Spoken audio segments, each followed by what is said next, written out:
नमस्कार। हमारे YouTube परिवार के एक सदस्य का एक प्रश्न है कि दूसरे भाव में गुरु और राहु की युति क्या फल प्रदान करेगी। गुरु 12 डिग्री पे है, राहु 26 डिग्री पे है और दूसरे भाव में आती है तुला राशि। देखिए, आपसे जो मैंने बर्थ डिटेल्स मांगा तो आपने सिर्फ अपना जो डेट ऑफ बर्थ है वो शेयर किया, टाइम शेयर नहीं किया। फिर भी आपके जो प्रश्न उससे मुझे विदित हो गया कि आपका लग्न कन्या है। अब कन्या लग्न में दूसरे भाव में यह जो युति है गुरु और राहु की, यह आपके कुछ मामलों में अच्छी नहीं है। जैसे कि वाणी की वजह से आप समस्या में आएंगे। कई बार जो कौटुंबिक वातावरण है, जो परिवार का वातावरण है, वह आपको दुखी करेगा।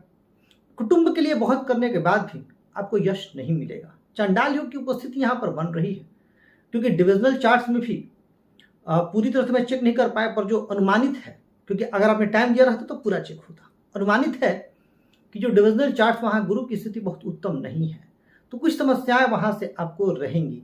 साथ ही आपकी राशि मेष है और मेष राशि की अब 7.5 भी प्रारंभ हो गई है, तो यह समय भी आपके लिए अनुकूल नहीं है। 7.5 में इनका दुष्प्रभाव और बढ़ जाता है और इस समय आपके कार्य कुछ विलंब से सिद्ध होंगे।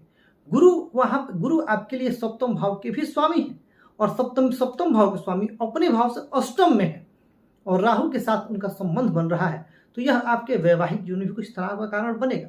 दो संभावनाएं हो सकती हैं, या तो विवाह आपका विलंब से हो, और अगर मान लीजिए विवाह टाइम पर हो गया तो भी वैवाहिक जीवन में कुछ परेशानी, या तो वह आपके जीवन साथी के स्वास्थ्य को लेकर के हो, या जीवन साथी का रूखा व्यवहार, या जीवन साथी की उदासीनता आपको कुछ चिंतित, कुछ व्यथित रख सकती है।